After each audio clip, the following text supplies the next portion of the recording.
پہلے جمعۃ المبارک کے موقع پر ہم سب حاضر ہیں۔ حضور نبی اکرم صلی اللہ تعالیٰ علیہ وسلم کی آمد کی دھوم مچی ہے۔ شرق سے لے کر غرب تک امت مسلمہ آمد مصطفیٰ کے جشن منا رہی ہے۔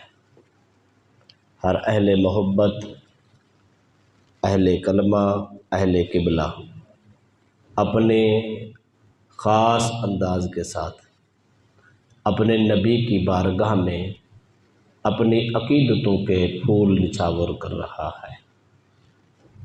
کچھ احباب نبی رحمت صلی اللہ علیہ وسلم کی محافل میلاد کر کے، اور کچھ لوگ غریبوں کی خدمت کر کے، کچھ لوگ ماہ مقدس میں تعظیم آمد مصطفیٰ کے نام پہ اللہ کی رضا کے لیے روزے رکھ کے، کچھ لوگ نوافل و درود و سلام کی کثرت کر کے اپنی اپنی غلامی پیش کر رہے ہیں۔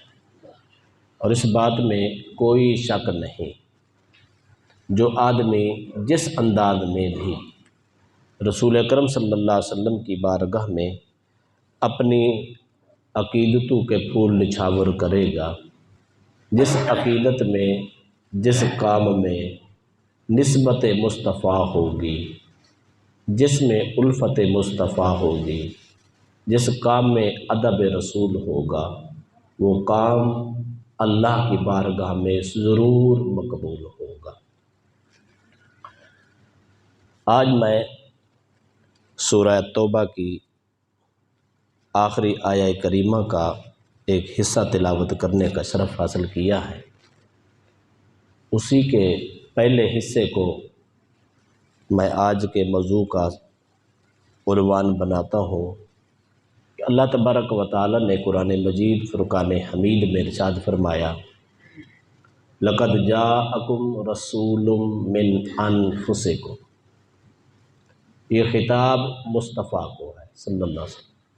اللہ پاک نے فرمایا کہ یقیناً تمہارے پاس تم میں سے ایک عظیم رسول تشریف لایا ہے۔ اس آیت کریمہ میں اللہ تبارک و تعالی نبی اکرم صلی اللہ علیہ وسلم کی آمد کا تذکرہ کرتا ہے۔ یہ اس کا عام فہم ترجمہ ہے۔ آپ ہر ترجمے والے قرآن میں یہ ترجمہ پڑھ سکتے ہیں کہ رسول اکرم صلی اللہ علیہ وسلم تم میں سے، تمہاری نسل انسانیت میں سے ایک عظیم رسول بن کے تشریف لائے۔ ہم اس آیت کریمہ کو جس ترتیب سے پڑھتے ہیں، لَقَدْ جَاءَكُمْ رَسُولٌ مِّنْ أَنفُسِكُمْ، یہ جو قرات ہے، یہ قرات مشہورہ ہے، اور ایک اس کی قرات شاذہ ہے۔ ام المومنین حضرت عائشہ صدیقہ رضی اللہ تعالی عنہا اور مولا علی کرم اللہ وجہ الکریم اور سیدہ کائنات سیدہ فاطمہ الزہراء سلام اللہ علیہا، ان تینوں شخصیات نے کہا ہے کہ ہم جب قرآن پاک کی تلاوت کرتے تو ہم جب اس آیت کو پڑھتے یوں ہی پڑھتے، لَقَدْ جَاءَكُمْ رَسُولٌ مِّنْ أَنفُسِكُمْ، انفسکم فا کے اوپر پیش پڑھتے، لیکن کبھی کبھار ہم اس کو یوں بھی پڑھتے، من انفسکم، فا کے اوپر زبر پڑھتے۔ یہ مسئلہ بھی سن لیں، قرات کے اصولوں میں سے ہے، جب قرآن کی تلاوت کرنی ہے تو اس کو من انفسکم پڑھنا ہے، فا کے پیش کے ساتھ پڑھنا ہے، یہی درست ہے، اسی پہ اتفاق ہے۔ اگر کسی صحابی سے، اہل بیت سے یا کسی تابعی سے قرآن پاک کی کوئی نئی قرات زبر زیر پیش کی تبدیلی کے ساتھ آ جائے تو اس کو قرات شاذہ کہتے ہیں۔ قرات شاذہ کا مطلب ہوتا ہے اس طرح تلاوت تو ہم نہیں کر سکتے پر اس کی تفسیر، اس کا معنی، اس کا مفہوم ہم لے سکتے ہیں۔ اب یہ جو قرأت شاذہ ہے، من انفسکم کی بجائے من انفاسکم پڑھنا، اس کا معنی کیا ہے؟ ام المومنین عائشہ صدیقہ، سیدہ کائنات جناب فاطمہ الزہرا، مولا علی کرم اللہ وجہ الکریم، تینوں شخصیات کہتے ہیں۔ اب اس کا معنی یہ ہے، ایک ہوتے انفس، یہ نفس کی جمع، اس کا مطلب ہوتا ہے جان، ذات، شخصیت، اور ایک ہوتا ہے انفس۔ انفس کا لفظ جو ہے یہ بنا ہے نفیس سے۔ نفیس کا مطلب ہوتا ہے پاکیزہ، ستھرا۔ اگر ستھرا پن کسی چیز کا اپنے عروج کو جا پہنچے، عربی والے اس کو کہتے ہیں انفس۔ ایک ہوتا ہے لفظ نظیف۔ نظیف کا مطلب بھی ستھرا، اجلا، پاکیزہ۔ اگر وہ پاکیزگی، وہ اجلا پن اتنی زیادہ ہو جائے کہ وہ اپنے عروج کی چوٹیوں کو چھونے لگے، تو عربی میں جب اس لفظ بولتے ہیں اس کو بھی بولتے ہیں انظف۔ اسی طرح ایک عالم ہوتا ہے، وہ علم رکھنے والا، اگر اس کا علم اتنی بلند ہو جائے تو اس وقت بھی بولتے ہیں عالم۔ اسی طرح ایک ہے عادل، انصاف کرنے والا، اگر اس کا انصاف اتنی بلند ہو جائے، اتنی مشہور ہو جائے، تو اس کے عادل ہونے کو کہتے ہیں عادل۔ اسی طرح نفیس کہتے ہیں پاکیزہ کو، ستھرے کو، لیکن جب اس کا ستھرا پن اتنی بلند ہو جائے، اتنی زیادہ ہو جائے، اتنی اجلا ہو جائے، اس میں کوئی نقص نہ رہے، کوئی عیب نہ رہے، کوئی کمی نہ رہے، کوئی کجی نہ رہے، اور کوئی نقص باقی نہ رہے، تو اس کو عربی زبان میں بولتے ہیں انفس۔ اب یہ لغت میں نے آپ کو سکھائی۔ اب ام المومنین عائشہ صدیقہ سے پوچھتے ہیں، آپ کیا کہنا چاہتی ہیں؟ آپ فرماتے ہیں اللہ تبارک و تعالی نے بڑے بڑے حسین بنائے، بڑے بڑے ستھرے بنائے، بڑے بڑے جمیل بنائے، بڑے بڑے جمال والے بنائے ہیں۔ رب نے بڑے بڑے کمال والے بنائے ہیں۔ رب نے بڑے بڑے رفعت و شان و عظمت والے بنائے ہیں۔ رب نے جناب یوسف جیسے حسین و جمیل بنائے ہیں۔ رب نے موسیٰ کلیم جیسے صاحب جلال پیغمبر بھیجے ہیں۔ اللہ تبارک و تعالی نے جناب عیسیٰ جیسے روح اللہ کلمت اللہ بھیجے ہیں۔ اللہ تبارک و تعالی نے اس کائنات میں بڑے بڑے شاہکار زمانہ بھیجے ہیں، پر ان کی نظافت، ان کی نزاکت، ان کی پاکیدگی، ان کی طہارت، ان کا عروج، ان کا اعلیٰ پن، اور ان کی ساری منزلیں، اور ان کی ساری رفعتیں، ان کی ساری شانیں، ان کی ساری عظمتیں جہاں دم توڑ جاتی ہیں، اور اس سے اوپر جس عزت کا نام ہے، جس پاکیزگی و طہارت کا نام ہے، اس ذات کا نام محمد مصطفیٰ۔ اللہ فرمانا چاہتا ہے لَقَدْ جَاءَكُمْ رَسُولٌ مِّنْ أَنفُسِكُمْ اے من انفسکم، فرمایا جب ساری عزتیں نیچے رہ گئیں، سب سے بلند عزت والا میں نے پیغمبر بنایا، تو میں نے اس کو انفس کا تاج پہنا کر، نفاست کا لباس پہنا کر، طہارت کا اجلا لباس پہنا کر، نورانیت کا پیکر بنا کر، ہدایت کا پیکر بنا کر، عزتوں کا سب سے بڑا منبع بنا کر، ہدایت کا مرکز بنا کر، اس کائنات کو میں نے تحفے میں عطا کر دیا۔ اس کا معنی یہ ہوا ساری کائنات کی عزتیں نیچے ہیں، سب سے زیادہ عزت تو محمد مصطفیٰ کی، سب کی پاکیزگیاں نیچے رہ گئیں، سب سے زیادہ پاکیزگی اور طہارت ہے تو ذات مصطفیٰ کی ہے، اور ساری رفعتیں نیچے رہ گئیں، سب سے اونچی رفعت ہے تو رفعت مصطفیٰ ہے، جس کو اللہ پاک نے قرآن پاک نے اعلان کیا وَرَفَعْنَا لَكَ ذِكْرَكَ، محبوب ہم نے آپ کو اتنا بڑھایا اور اتنا ہی بلند فرمایا کہ جتنا کسی اور کو بلند کیا۔ اور اس کا دوسرا معنی دے، یہی معنی اسی قرات کو امام جعفر صادق رضی اللہ تعالیٰ نے لیا۔ یہ امام قاضی عیاض نے اپنی کتاب الشفاء میں یہ معنی کیا ہے امام جعفر صادق رضی اللہ تعالیٰ عنہ سے پوچھا گیا کہ جناب اس آیت کا مطلب کیا ہے، اس کا مفہوم اور معنی کیا ہے کہ اس کو من انفسکم کی بجائے من انفاسکم زبر کے ساتھ پڑھے تو مطلب کیا ہوگا؟ امام جعفر صادق رحمۃ اللہ علیہ نے یہ فرمایا، آپ نے فرمایا اصل بات یہ ہے اللہ تعالیٰ نے جب مخلوق کو پیدا کیا تو یہ مخلوق بڑی کثیف تھی، یہ بڑی گھٹیا تھی، اس میں بھاری پن تھا، اس میں بوجھل پن تھا، یہ بہت ہی نچلے طبقے کی قوم تھی، اور اللہ اور اس کی مخلوق یہ دو ہی حدیں تھیں۔ اللہ سب سے اعلیٰ، سب سے بلند، بلندیوں سے اوپر، وہ نوروں کا نور، نوروں کا خالق، اور ادھر سے مخلوق یہ بالکل پست، بالکل کثیف، بالکل بھاری، بالکل ہلکی، نقائص سے بھری ہوئی، عیبوں سے بھری ہوئی، اور اپنی کمتری میں سب سے نچلے درجے تک پہنچی ہوئی۔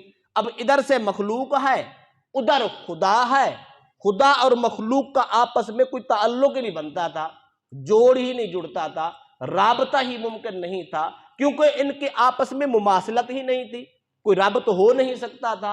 امام جعفر صادق فرماتے ہیں جب اتنی دوری تھی اللہ پاک نے اپنے پیارے محبوب کو انفس کی شان دے کر بھیجا، فرمایا محبوب میں آپ کو ایسا بناتا ہوں، ایسا لطیف بناتا ہوں، ایسا ستھرا بناتا ہوں، اتنا منزہ بناتا ہوں، اتنا اعلیٰ بناتا ہوں، بناؤں گا تو انسانوں میں سے، بناؤں گا تو بشروں میں سے، لباس بشری پہنا دوں گا، صورت بشروں والی بنا دوں گا، اعضاء بشروں والے بنا دوں گا، دیکھنے والا دیکھے گا تو وہ ایسے دیکھے گا کہ وہ بشر ہی ہیں، وہ انسان ہی ہیں، وہ حضرت انسان کی صورت میں ہیں، اسی لباس اسی جہاں میں ہیں۔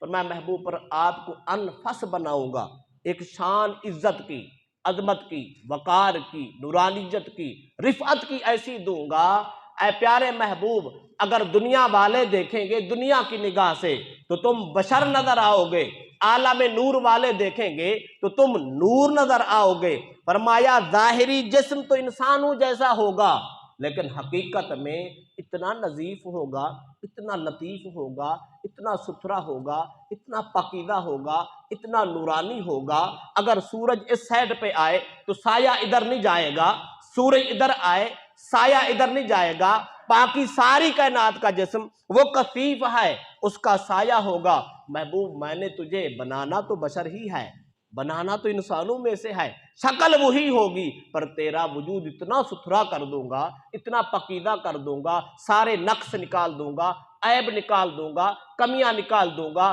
ساری خامیاں نکال دوں گا، اتنا منزہ، اتنا پاکیزہ، اتنا نورانی بنا دوں گا، سورج چاہے اوپر سے ہو، چاہے دائیں ہو، چاہے بائیں ہو، میرا محبوب تیرے جسم کے اندر سے گزر جائے گا، تیرے جسم کا سایہ تک نہیں ہوگا، اتنا لطیف بناؤں گا، اتنا انفس بناؤں گا۔ مولا کیوں؟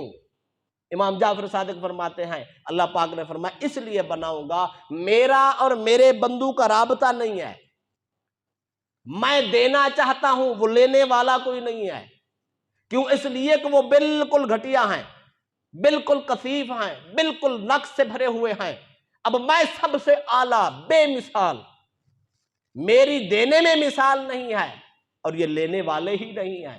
اللہ پاک نے فرمایا میں ایک درمیان میں واسطہ بناتا ہوں، اپنے رسول کو بھیجتا ہوں، اور جسم بشری ہوگا، نوروں کا پیکر ہوگا، نزاکت و لطافت کا پیکر ہوگا، انفسیت کا مظہر ہوگا، بس ایسا ہوگا، اوپر سے میں عطا کروں گا اور یہ مصطفیٰ دنیا کو تقسیم فرما دیں گے۔ اب اس ساری بات کو علماء نے لے کر اس کا نتیجہ نکالا ہے، میرے مصطفیٰ کا وجود، میرے کملی والے کی ذات اتنی اعلیٰ ہے، اللہ نے اس کو نور علی نور بھی بنایا ہے، اللہ نے اس کو بشروں کا بشر بھی بنایا ہے۔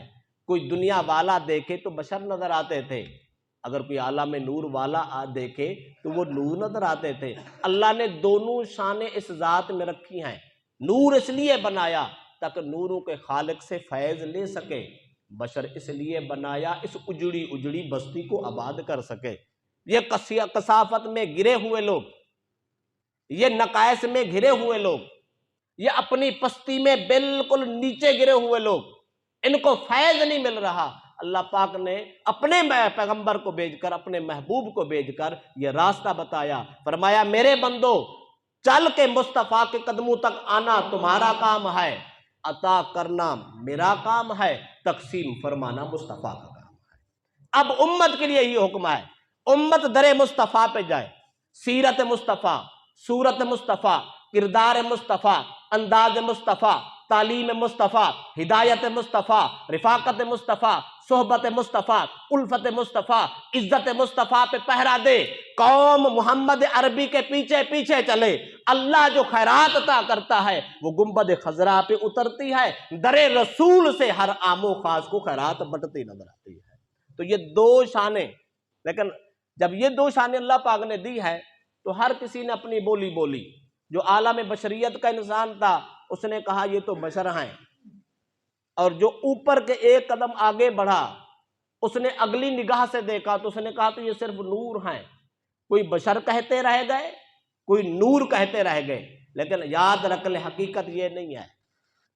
بشریت ایک شان ہے، نورانیت بھی ایک شان ہے۔ یہ دو شانیں اس وجود مصطفیٰ میں اللہ نے رکھی ہی اس لیے تھیں۔ شان نورانیت اس لیے رکھی تاکہ اس نور والے سے رابطہ ہو سکے، شان بشریت اس لیے رکھی تاکہ ان بشروں سے رابطہ ہو سکے۔ اگر اللہ پاک نور ہی بنا کے بھیجتا ہم پھر بھی محروم، صرف بشر بنا کے رکھتا تو فیض کیسے آتا؟ اللہ نے درمیان میں رابطہ بنایا، تعلق بنایا، فرمایا میری مخلوق کی رسائی محمد کے قدموں تک ہے، میری عطا کا سارا فیضان وجود مصطفیٰ پر ہے۔ اس لیے کہا ہے میرے مصطفیٰ نے واللہ یؤتی وانا قاسم، فرمایا اللہ عطا کرنے والا ہے، میں محمد تقسیم کرنے والا ہوں۔ کائنات کو جو کچھ ملتا ہے در مصطفیٰ سے ملتا ہے۔ کسی کو علم کی خیرات ملتی ہے در مصطفیٰ سے ملتی ہے، تقوی کی خیرات ہے تو در مصطفیٰ سے ملتی ہے، کسی کو ولایت ملی محمد عربی کے در سے ملی، کسی کو قطبیت ملی در مصطفیٰ سے ملی۔ اگر کوئی اوتاد بنا، کوئی غوث بنا، کوئی غوث الاغیاث بنا، کوئی مجدد بنا، کوئی مفسر بنا، کوئی محقق بنا، جس کو جو خیرات مل رہی ہے وہ در مصطفیٰ سے مل رہی ہے۔ اگر کوئی علم لینا چاہے وہ بھی در مصطفیٰ سے لے گا، کوئی تقوی لینا چاہے تو وہ بھی در مصطفیٰ سے لے گا، اور بابا کوئی رزق لینا چاہے اس کو بھی خیرات در مصطفیٰ سے ملے گی، اگر کوئی عزت لینا چاہے تو اس کو بھی در مصطفیٰ سے ملے گی۔ آج بھی عزت اسی کی ہے جس کا تعلق کملی والے سے ہے۔ اگر کسی کو شک ہو تو کبھی داتا علی حجویری کے دربار پہ جا کر دیکھے، اور خواجہ معین الدین چشتی جمیری کے دربار پہ جا کر دیکھے، جن کا تعلق جڑ گیا تھا، ہزار ہزار سال گزر گئے، آج بھی دنیا ان کو سلوٹ کرتی ہے، آج بھی دنیا ان پہ قرآن پڑھتی ہے، آج بھی دنیا ان کی غلامی کے دم بھرتی ہے، آج بھی دنیا ان کی محبت کے دم بھرتی ہے۔ عزت آج بھی اسی کے پاس ہے جس کا تعلق کملی والے سے جڑ گیا ہے۔ جس کا تعلق نہیں جڑا وہ آج بھی عزتوں سے محروم ہے، وہ کل بھی عزتوں سے محروم ہے۔ اب اس کی مثال میں ایک اور دیتا ہوں۔ اللہ پاک نے اپنے محبوب کو تین شانیں دی، ایک شان بشریت، ایک شان نورانیت اور ایک شان حقیقت۔ اور یہ کیسے سمجھ آئی؟ یہ اس وقت سمجھ آئی جب اللہ پاک نے اپنے محبوب کو اپنی ملاقات کے لیے لامکانوں پہ بلایا تھا۔ جب مکے سے چلایا تھا، مسجد اقصی میں لایا تھا، سارے عالم بشریت کے شاہکاروں کو بلایا تھا، 1.25 لاکھ انبیاء کو بلا کر مصطفیٰ کے پیچھے کھڑا کر کے مسجد اقصی میں نماز پڑھائی۔ عالم بشریت میں بشریت کے سارے مقتداؤں کو مصطفیٰ نے نماز پڑھائی۔ نماز پڑھ کے پرواز جب اوپر ہو گئی تو پھر مصطفیٰ آسمانوں پہ کا سفر کرتے رہے۔ جب سدرۃ المنتہا پہ پہنچے، یہ سارا سفر رف رف پہ تھا، بشر نیچے رہ گئے، عالم نور کا سفر شروع ہوا، سدرۃ المنتہا تک پہنچے۔ جب سدرہ پہ پہنچے تو جبریل بھی رک گیا، عالم نور کے ملائکہ بھی رک گئے، سارے وہاں رک گئے، لیکن وجود مصطفیٰ اس سے بھی آگے نکلا۔ جب آگے نکلا تو پھر رف رف نے اٹھایا، جب رف رف نے اٹھایا تو ایک مقام ایسا آیا رف رف سواری بھی رک گئی، پھر ایک بکہ نور آیا، نور نے مصطفیٰ قریب ہوتے جاؤ، میری رحمت تمہارے قریب آتی ہے۔ اس پر علماء نے لمبی تفصیل بیان کی ہے، میں جو بات بتانا چاہتا ہوں وہ یہ، مصطفیٰ میں 3 شانیں تھیں، ایک شان بشریت، ایک شان نورانیت، ایک حقیقت مصطفیٰ تھی۔ شان بشریت مسجد اقصا میں ظاہر ہوئی، شان نورانیت یہ سدرۃ المنتہا پہ ظاہر ہوئی، اور بشر نیچے رہ گئے، نور کے مالک فرشتے سارے سدرہ پہ رک گئے، اس سے اوپر حقیقت مصطفیٰ کو جلوہ ہوا۔ جب یہ سارا سفر ہوا تو اللہ پاک نے اس وقت اس منظر سے پردہ اٹھایا اور فرمایا لوگو یہاں میرا محبوب نہ صرف بشر ہے، نہ صرف نور ہے، نورانیت بھی ایک شان ہے، بشریت بھی ایک شان ہے، حقیقت پوچھو تو وہ حقیقت ہے جس کی ملاقات رب قدیر سے ہوئی۔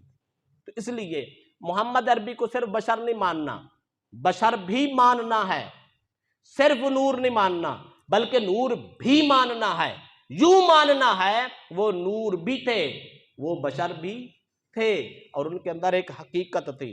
حقیقت کیا تھی؟ حقیقت کسی کے سامنے آئی نہیں ہے۔ صدیق اکبر رضی اللہ تعالیٰ عنہ سے پوچھا گیا، آپ نے قسم کھا کے فرمایا تھا، فرمایا میں سب کچھ جانتا ہوں پر محمد عربی کی حقیقت میرے اوپر بھی نہ کھل سکی، جو صدیق اکبر پہ نہ کھل سکی عام انسان پہ کیسے کھل سکے؟ بس یہی مسئلہ ہے، جس نے حقیقت دیکھی نہیں ہے، جس کا حقیقت کے پردے اٹھے نہیں ہیں، وہ آج بھی لڑتے ہیں، وہ کل بھی لڑتے ہیں۔ آپ دیکھتے ہیں نا، اکثر مولویوں کے مناظرے ہوتے ہیں، مولویوں کے مجادلے ہوتے ہیں، مولوی میں اختلاف ہوتا ہے، کوئی بشر پہ رکا ہے تو کوئی نور پہ رکا ہے، لیکن کبھی صوفیاء میں مناظرے نہیں ہیں، عرفاء میں مناظرے نہیں ہیں۔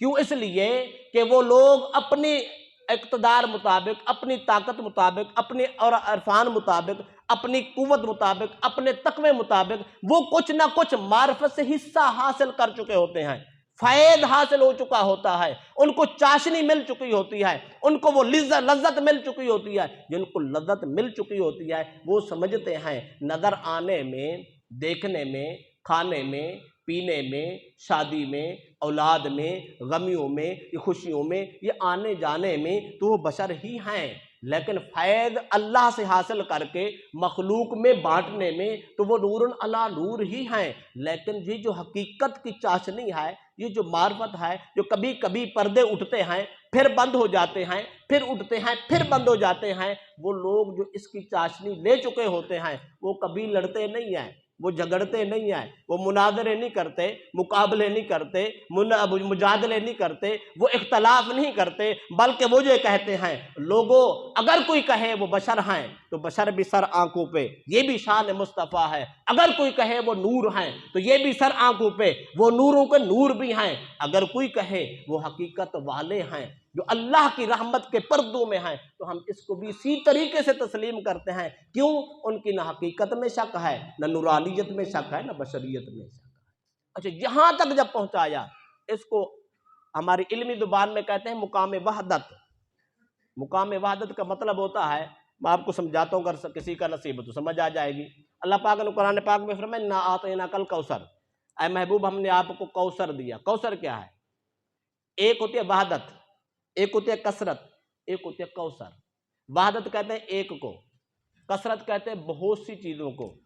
کوثر کیا کہتے ہیں؟ کوثر کہتے ہیں جہاں کثرت ختم ہو جائے، اس کا اینڈ ہو جائے، حد ختم ہو جائے، اس سے آگے کوثر ہوتا ہے۔